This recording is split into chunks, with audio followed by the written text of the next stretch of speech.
Hello, my name's Richard Felix, and over the past year I've been conducting the National Ghost Tour of Great Britain. We've visited many haunted sites, and a lot of those sites have been either inns or pubs. Now, it's not just the spirits behind the bar that make them so haunted. I think it's the fact that these places were, in the 16th, 17th, 18th century, very much hives of activity. Everything went on within the pub or the inn. Doctors' surgeries were held here, veterinary surgeries, courts were convened and held, and even people executed, sometimes inside the inn. Of course, you must also remember that these coaching inns especially were havens for highwaymen. They would be inside the pub or the inn watching the mail coach to see how much gold, silver or bullion was loaded, watching the people inside, seeing how fat the pursers were, and then sometimes following them out and robbing them on the highway, or perhaps creeping up to the bedroom in the middle of the night and relieving them of that purse. Murders took place, and of course suicides. I think that's one of the reasons that these places are so haunted. So what we're going to show you now are some of the best clips from that National Ghost Tour of Great Britain, featuring the most haunted inns and pubs. So settle back, turn down those lights, give us your full attention, and let us take you on a tour of some of the most haunted inns and pubs in Great Britain.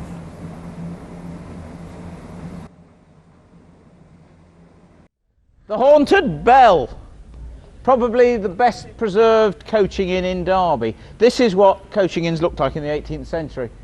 And because so much went on in coaching inns, and I'm talking of people living there, of highwaymen literally waiting in the buildings, watching people with the money, watching the mail coach coming in and out.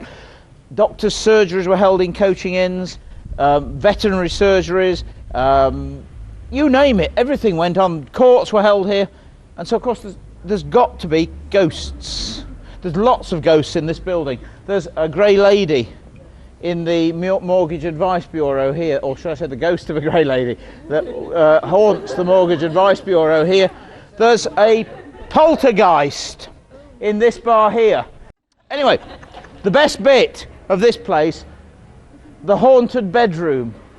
After it was no longer a coaching inn, then the staff would sleep on the top floor, right at the top here, in the attic rooms. And room 29, the room on the right hand side, haunted by the ghost of a serving wench, reputedly murdered by the Jacobites, by Bonnie Prince Charlie's soldiers in 1745. But there's nothing to substantiate the story. But the girl in that room has been seen twice in connection with children. And here we are, walking up the original staircase of the old bell, right to the top, to the gods. And at the top here of the landing, the notorious room 29. Still got its original oak door and porcelain number. Here it is, 2929. Behind here is where the ghost of a young serving wench has been seen on frequent occasions. She was reputedly murdered by the Jacobites in 1745. But there are other stories to go with it. A few years ago, a medium from Sheffield came here. She'd never been in this building before, and she went into this room, said there was a dreadful icy coldness about it, and she sensed a girl with a throat cut lying in the corner of the room.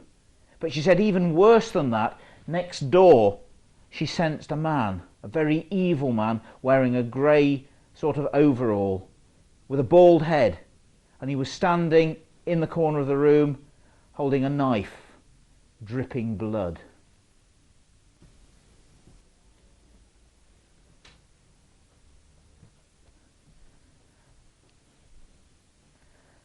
Welcome to room 29. the haunted bedroom of the Bell.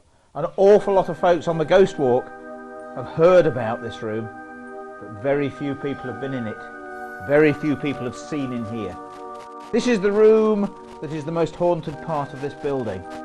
After it was no longer a coaching inn, this room was the bedroom of the landlord's son. The boy was a very bad asthmatic, and in the middle of the night, Mum and Dad heard the boy choking, coughing and reaching. Dad rushed into the boy's room to find the boy out of bed, bent forward, choking and coughing. But standing over him was a ghostly apparition of a girl wearing a white mob cap and starched apron. She was stood over the boy, patting him on the back, trying to relieve his suffering. Dad came in, and the ghost vaporised and vanished. 30 years later, totally different family, using this room again. The landlady was using it as a nursery. She was changing a baby's nappy in here. And all she did was turn away from the baby to get either nappy pins or cotton wool.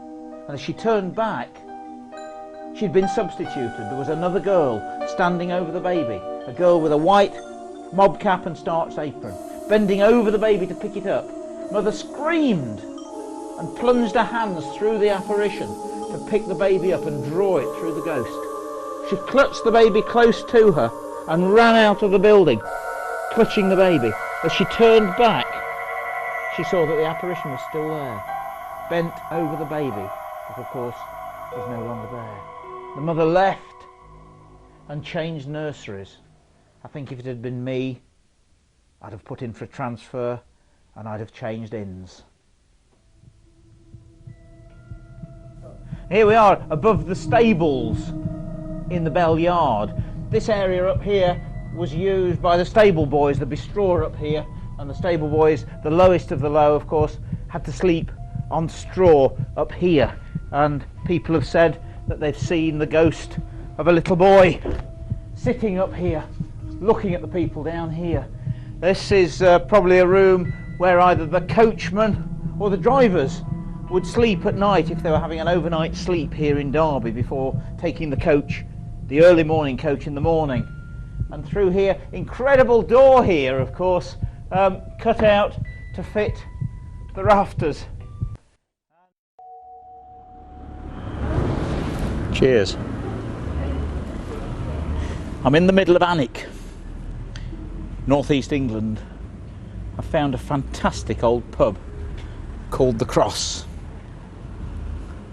The word Alnwick comes from Aln, A-L-N, which is Celtic for bright river, and wick, which is a Saxon word for homestead or farmstead. It's obviously pronounced Alnwick. It was originally given to the De Vecchi family by William the Conqueror. The cross of the De Vecchi family is still up here on the wall of this pub, which of course is called The Cross. But the family later disappeared and the Percy family took over Alnwick Castle. The huge castle, which we're hopefully going to visit in a few minutes, was a bastion for many, many years against Scottish invasion. There's an incredible story here. As I was looking for the pub earlier, I asked a gentleman in the marketplace, could you tell me where the cross is? He said, oh yes, Dirty Bottles. And I said, yes, that's quite correct. And here, apparently, this part of the pub was originally a wine merchant's. And over 150 years ago, a wine merchant on the inside of the pub was making a display of bottles, wine bottles. He collapsed, presumably with a heart attack, and died. And his wife sealed off the window and left the bottles exactly as they were moments after her husband died. And the legend has it that anyone who disturbs these wine bottles will die. I'm inside the cross now, approaching the back of the window here with the dirty bottles. And are they dirty? There's cobwebs, there's dust, broken glass, old broken barrels, you name it, all here. No one to this day has dared touch these bottles. I asked the landlord if there is a ghost as well, and he's told me that although he's seen nothing, the chap that runs the pub for him when he's away is terrified of staying alone. He hears footsteps upstairs, voices down here, when of course the pub's closed. And he said although he enjoys running the pub, he hates staying here alone. On this actual window here, I've noticed that there's actually a slider on the sash that you could lift it, but I'm certainly not going to lift it, and I'm also not going to stand here too long, just in case. Okay.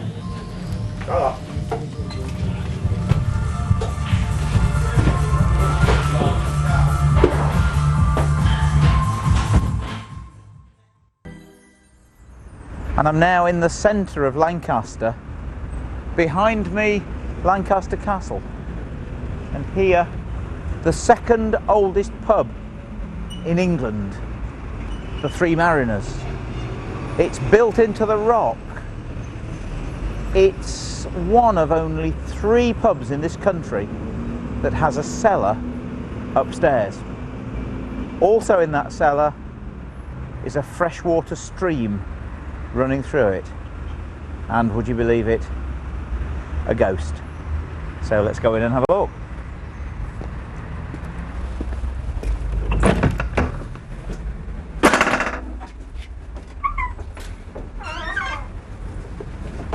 This place has been here since 1213. Absolutely incredible old place. And of course when Bonnie Prince Charlie's soldiers came through Lancaster, I wonder how many of them were billeted here in this building. They have a ghost downstairs. Funnily enough, a ghost that stands here behind the bar. They say it's the ghost of a man. They don't know who it is. Whether it's an old landlord that loved the building and still haunts it, nobody knows. But the latest sighting of a ghost was actually by the landlady's son, and it was upstairs in the cellar. Let's go and see it. And this is quite incredible. I have never seen anything like this before. You actually climb up this metal ladder to get into the cellar. And I've never climbed up into a cellar before. And behind me, of course, the hoist to actually lift the beer barrels up into the cellar rather than rolling them down or dropping them down. Quite amazing. Here is the stream. Water running through here, algae of course, all green. It runs down here. You can see that I'm standing in the water and there are little holes here for the water to disappear, and it flows away down here and down the drain. And whether it's water that attracts a ghost up here, I don't know. But literally here, standing in the middle of the room, one day, Graham, the son of the landlady, was up here fetching ice, came back downstairs, of course, and said to his mum, "Mum, I've just seen a ghost." And he saw the figure of a man standing here, right in the middle of this cellar. And I would imagine that he beat a hasty retreat, just as I'm going to do now.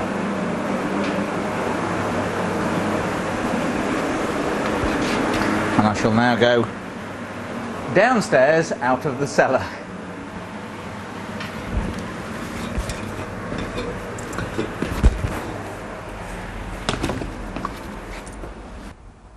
And even more ghost stories. The old pool room, which was through there, used to have obviously a table in it. It hasn't anymore, and apparently people used to see the balls rolling around the table when nobody was there, nobody got a cue, nobody was knocking them.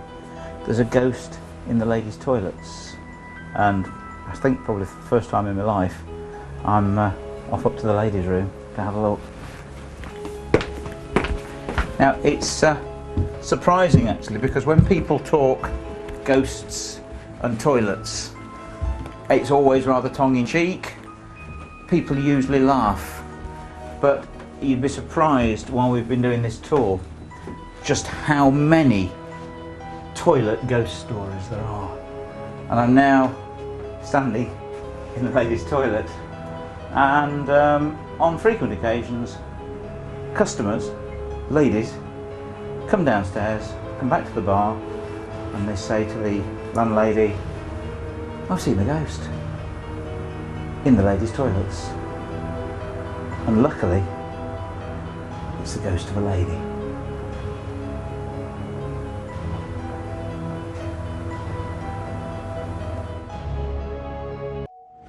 And a welcome stop on the way on the Royal Mile. I'm in the Mitre.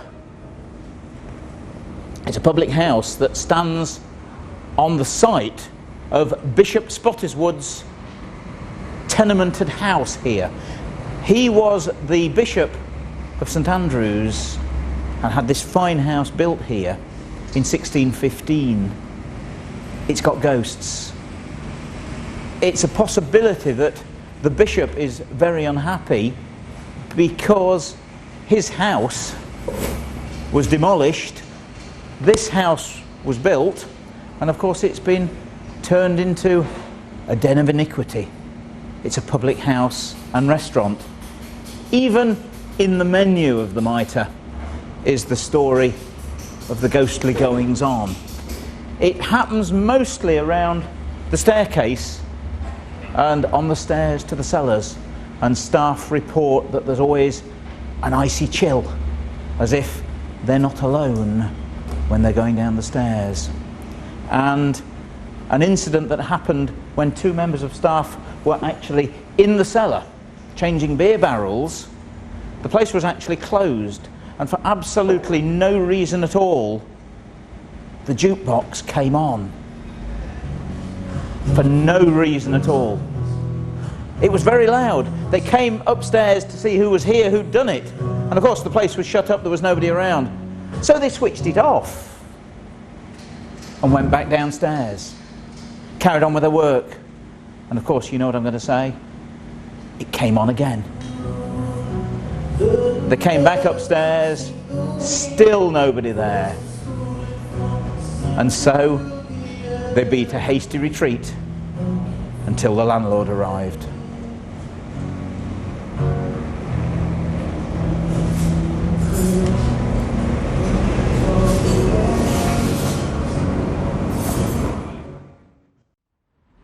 I'm in Westgate, in the centre of Lincoln, outside the Strugglers Inn. It's called the Strugglers because it's in view of the castle and the area where the public executions took place. Until a Lincolnshire executioner called William Marwood introduced the long drop, which broke the neck, men and women struggled for up to a quarter of an hour before they finally expired, much convulsed. And there is a ghost story here at the pub. A Norton Disney poacher called William Clark was a regular at this pub. He shot a gamekeeper in the legs. The gamekeeper died of gangrene, and William Clark was hanged for his murder. Before he was hanged, he presented his lurcher dog to the landlord, William Roberts. Roberts kept the dog for many years, and when it died, he had it stuffed and mounted, and it was displayed until the early 1970s in the bar. On a cold, windy night, many of the regulars of this pub say that even to this day, while they're standing at the bar with their pints, they can sense a large dog brush past their legs. Is that William Clark's lurcher? No one will ever know.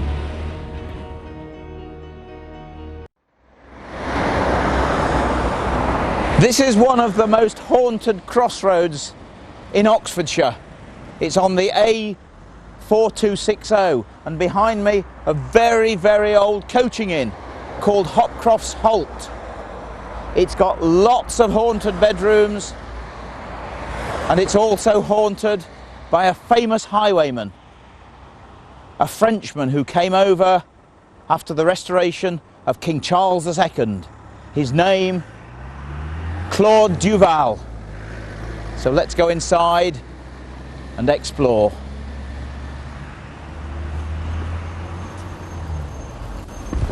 Now inside the reception of Hopcroft's Holt, the whole area is themed with pictures of the building as it was, and of course pictures of highwaymen.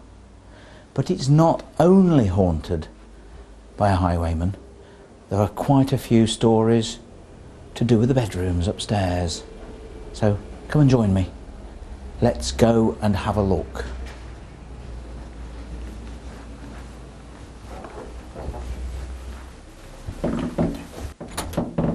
And I'm now entering one of the haunted bedrooms. This is room number 3. And I suppose the vast majority of the hauntings tend to go on here. This, of course, is in the old original part of the building, which goes back actually to the 1400s. And there are various things that have happened to customers. Nothing horrible. One lady and gentleman asleep one night, and all of a sudden they felt the bedclothes being tugged from the bottom, and they were actually pulled halfway off them. But strangely enough, all they did was pull the bedclothes back up, as you do. Next morning, of course, went down and just mentioned it to the reception, and they said, "Oh yeah, which room were you in?" "Room number 3. "Oh yes," they said, "yes, the haunted bedroom."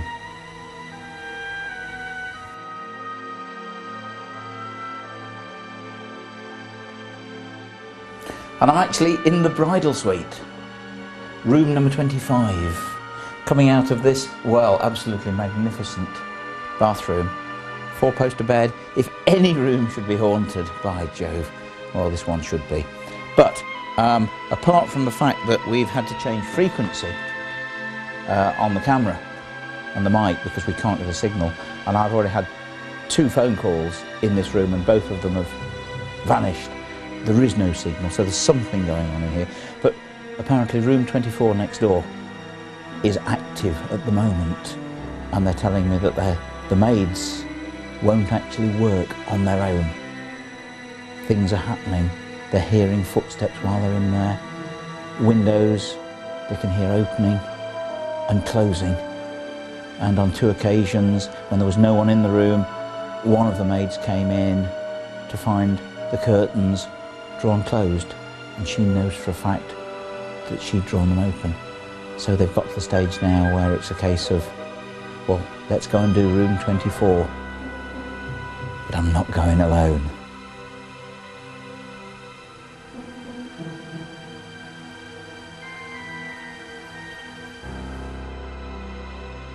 I'm walking along the 60s corridor, known as that because the rooms are numbered 60. I'm up in the gods. This is the attic rooms, and there's a feel about it. Apparently the waitresses and the maids won't come up here, don't like coming up here alone. And a lady called Tanya, who was the wife of the chef, they used to live up here. She reported cold spots, a presence. Even when she was alone, she never felt as if she was. It seemed as if there was someone with her. She doesn't live up here now, but apparently she more or less refuses to come up here, and certainly under no circumstances will ever come alone. She has to be accompanied by somebody living.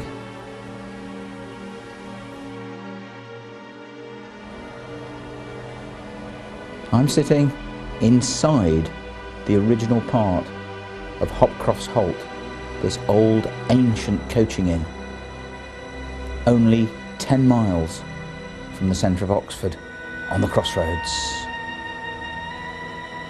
It's reputedly haunted by the ghost of a highwayman called Claude Duval, this famous highwayman that worked Hampstead Heath on many occasions, but used this building, A, as his base, and B, to rob many coaches that passed by at this crossroads. On one occasion, quite a famous occasion, he held up the London stagecoach. On it was a gentleman and a beautiful looking woman. The gentleman came out and was about to take his purse out to give it to Duval when his wife started to play a flute. She was still sitting in the coach. Duval was so taken with it that he actually asked one of his henchmen to take the flute off the young lady and play it, while he asked the lady to dance with him in the moonlight, while the husband was looking on. At the end of it, he asked for payment and took 100 guineas off the lady's husband. From then on, Duval used to travel with a musician, just in case he met another beautiful lady to dance with. But Duval's last dance was at Tyburn in 1670, when he danced a jig at the end of the hangman's rope and was buried in St Paul's in Covent Garden. His gravestone is gone, but we do have a copy of the inscription. Here lies Duval. Reader, if male thou art, look to thy purse, if female, to thy heart. Much havoc has he made of both, for all. Men he made stand, and women he made fall. The second conqueror of the Norman race, knights to his arms did yield, and ladies to his face. Old Tyburn's glory, England's illustrious thief, Duval, the lady's joy, Duval, the lady's grief. And to this very day, Claude Duval still haunts this inn and has been seen on many occasions sitting in this very chair here. In fact, only a fortnight ago, I was told there was a conference here, and a lady walking through to the bar asked the barman, what was that reenactor doing, sitting in the chair? He looked like a highwayman. What a quaint idea for an inn like this, she said. Oh no, madam, the barman said. We don't employ reenactors. That was the ghost of Claude Duval.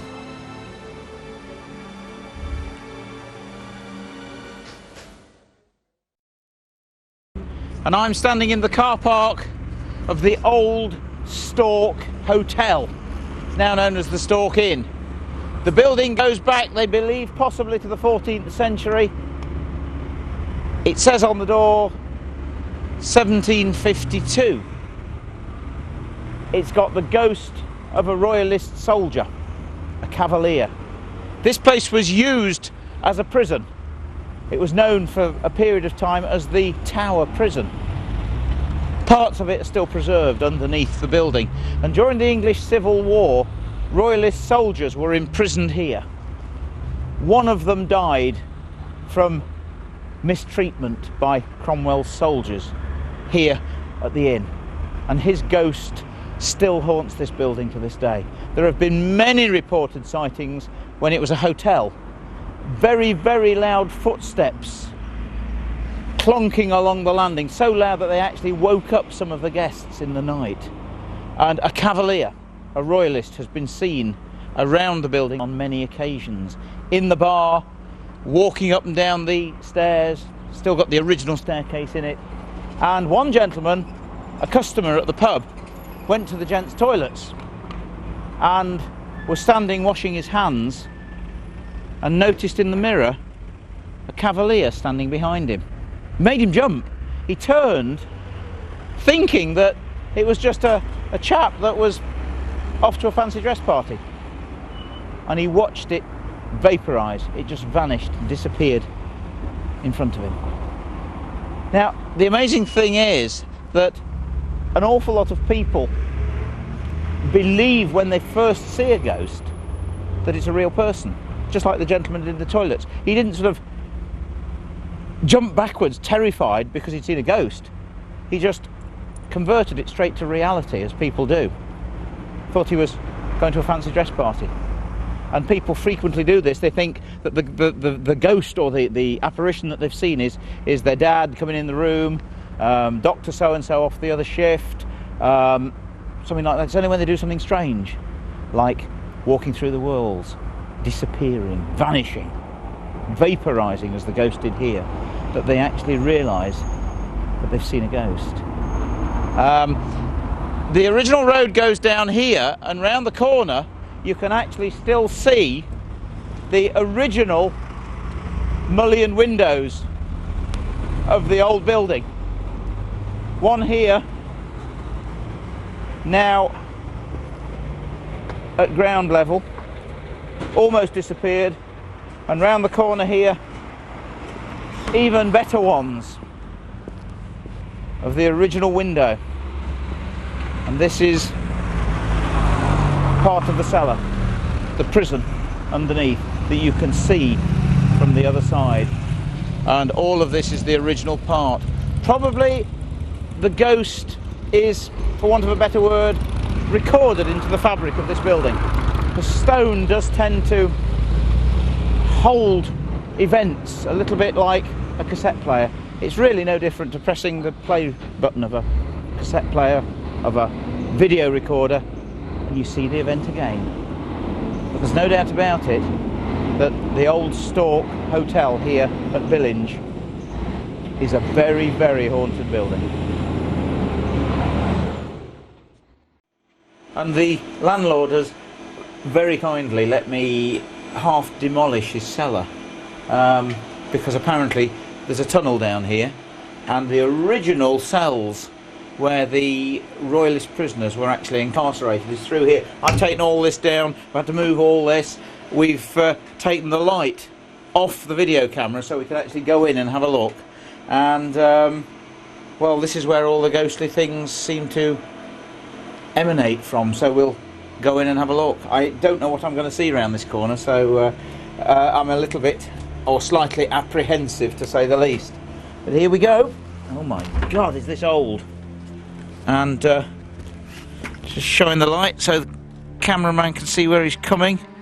And in we go. It's very wet, very muddy. Oh my goodness. And through here is the original prison where the prisoners were kept. The royalist prisoners were actually chained to the walls down here. They've told me that somewhere around there are chains still on the walls. I can't see anything. You can see the original old mullion windows here that are now below the level of the road, which is outside. And this apparently is the original bench or thrall where they used to sit on for hours and hours. And of course it was down here that one of the royalist prisoners died, possibly from jail fever, I would think, or something like that, the stench, which of course was a form of typhus. It's cold down here, it's wet, and there is quite an unnatural feeling down here.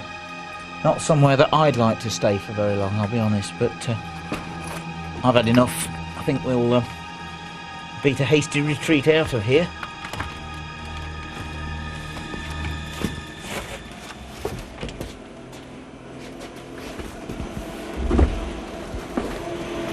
Back to the light. I'll switch this off.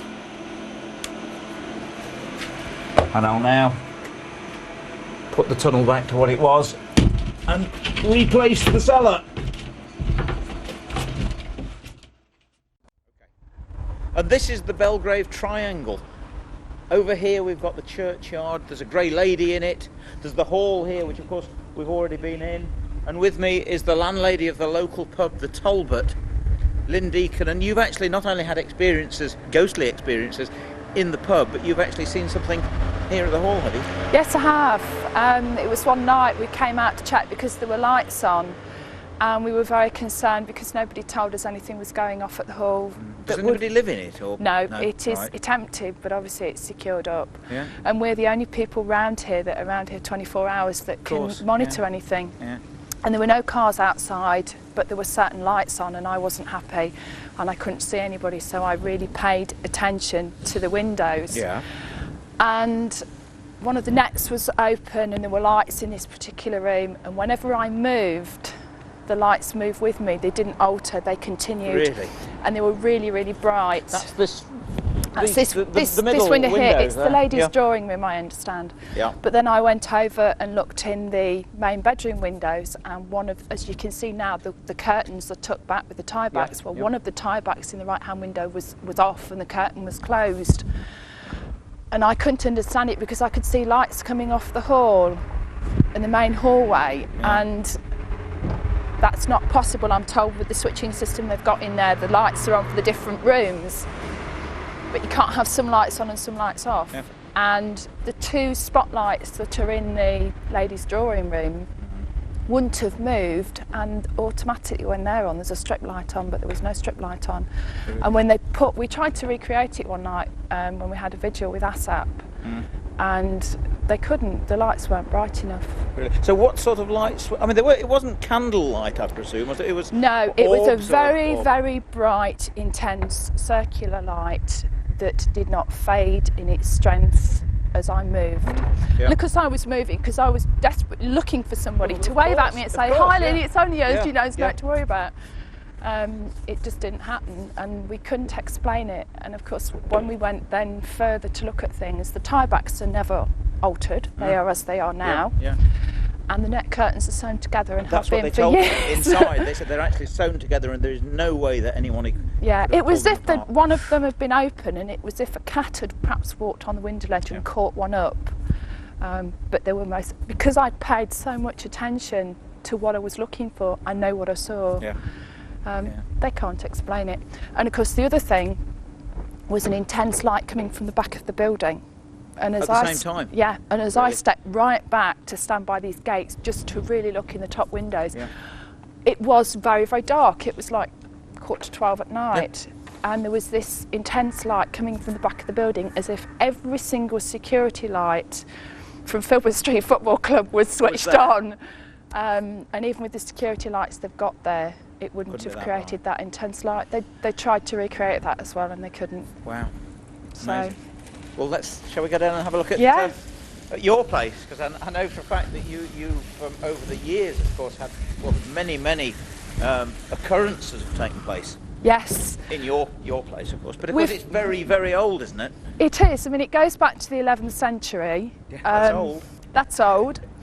The existing building that you see now from the road is probably only 200 or 300 years old, but it's still in an altered state because it's only got 2 stories now above ground, and it was 3. Really? Yeah. And it was a coaching inn, so there was an awful lot, and it was a really big, busy business. Yes, of course, yeah. In 1752, at the death of one person, the contents of the pub alone were valued at over £100. That's a lot of money, isn't it? That's a lot of money.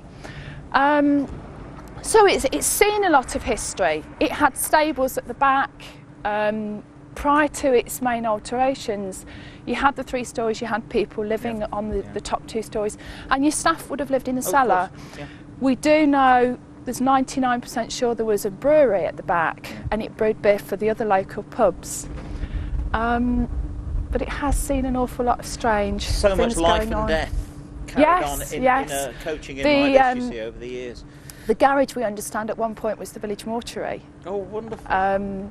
We Does haven't it bother seen you when you get your car out at night? No, nothing has ever bothered me about this pub. It's so friendly and welcoming, and even when I've been here on my own in the middle of the night, there's a certain amount of security and friendliness about the feeling of the whole building. And I mean, after all, I'm just looking after it in a part of time. Of course you are. And anything that is here that has been here in the past that should have, in normal circumstances, passed over. Yeah. They've never done anything to hurt me. Why should they? I'm looking after it in a traditional manner, and as long as they're happy with it, they're going to let me get on with it. They don't bother. Most people I speak to be quite honest with you, have never been frightened.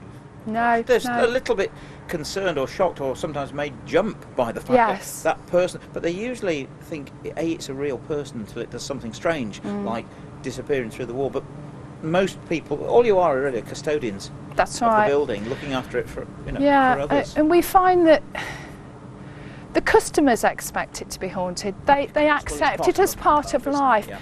People will come in and say, I drank here 40 years ago when I was a youth and I first started drinking around the pubs, and they'll tell you stories about the pub. And they won't just tell you stories about history of the pub, they'll tell you stories about things they've seen. Yeah. And we just take it all in. We have no choice but to do otherwise. Of course you do. But, shall we go and have a let's look? go and have a look. When you come, you must be freezing out there. No, fine. Good job, you've got a nice warm fire. And is this where they're attracted? I mean, do they ghosts appear in front of the fire, or is it all over the place? It's all over the place, to be honest. We've got a little boy that's been seen a couple of times on what used to be a piano stool to a little organ in the corner there. That was seen by a previous landlady. The same lady saw the face of a man, which was heavily disfigured, through the corridor here. Yeah. Before the alterations to the pub were done, this was the bar area, and we've got one previous landlord who saw a man on more than one occasion, and he was saw by his brother as well, walking in what was the original entrance to the pub. Yeah, because obviously it's had lots of different That's entrances right. and lots of alterations. Getting a little bit of money out of an old string purse and then walking through the wall into this room and disappearing. Yeah. And at one point, a very elderly customer did actually tell that landlord the name of the person and who it was. Really? And that they'd passed on. Yeah. We've had instances where noises have been heard, but they've usually been in the bar. Yeah. And if we want to go through to the bar, I can show you what one very important person actually did say. Yeah, that's all right with you. Yeah, not a great. problem.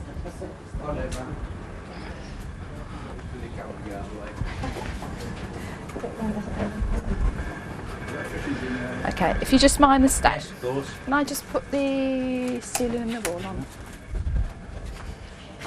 Quite a big place, isn't it? It is. Oh,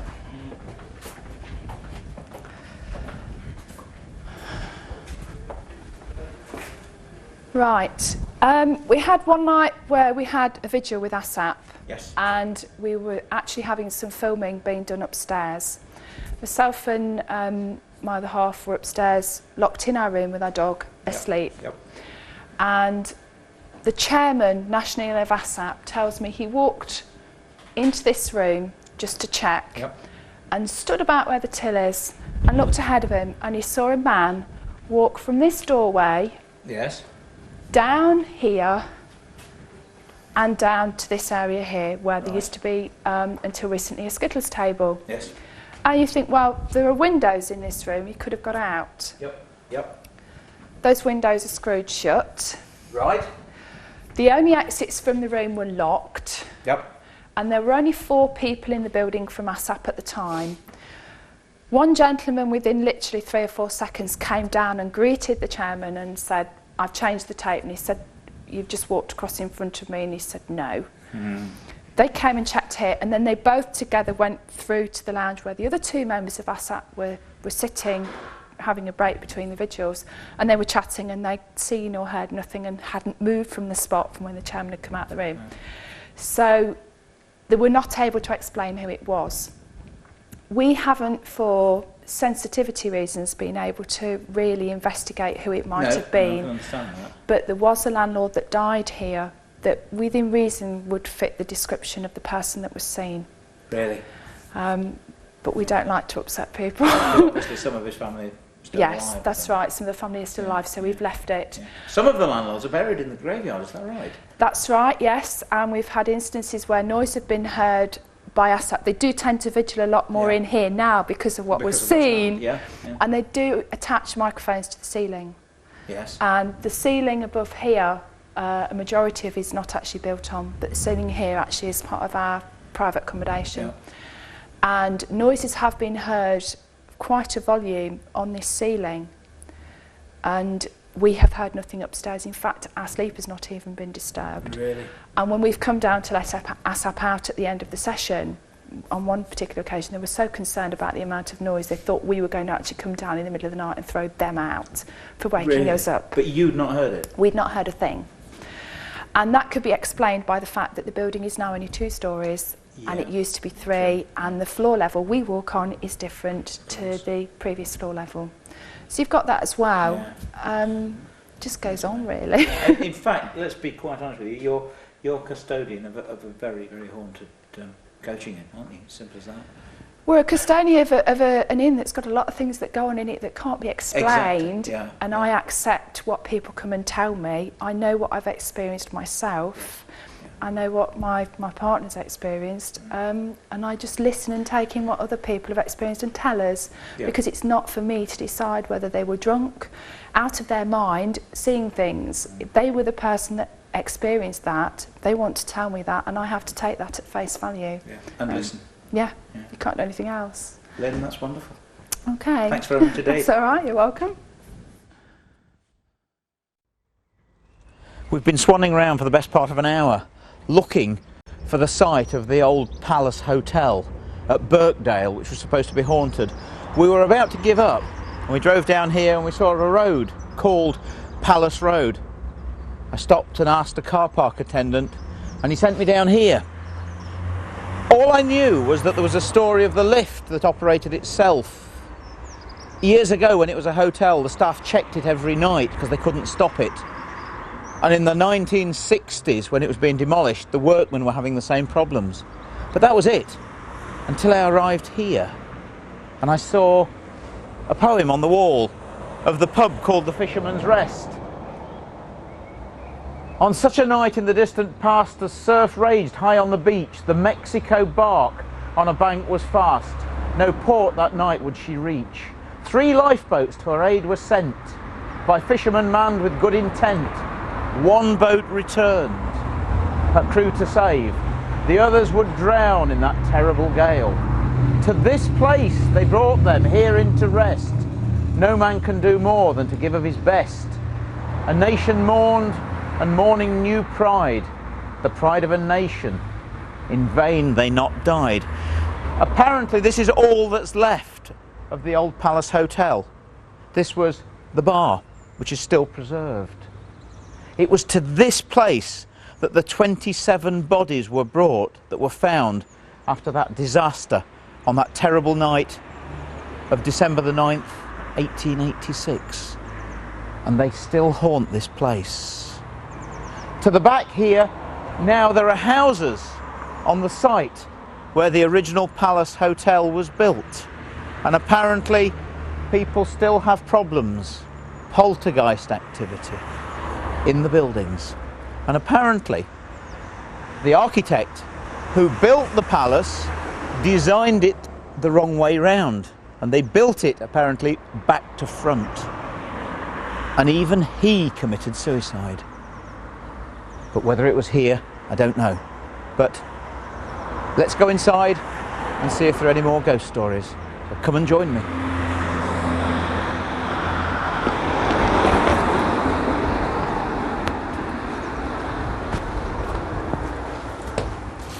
And we're now actually inside the pub, the Fisherman's Rest.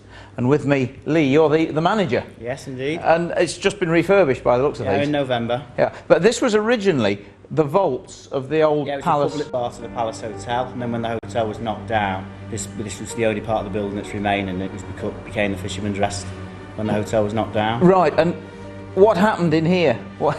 Well, basically, the story behind the pub is that in 1886 there was a lifeboat disaster off sea. There was a ship called the Mexico which went down. The lifeboat crews from Lytham and from Southport were sent out to retrieve the ship. And basically the bodies that were retrieved and brought back were laid to rest here in the pub, hence it's called the Fisherman's Rest. Oh, I see.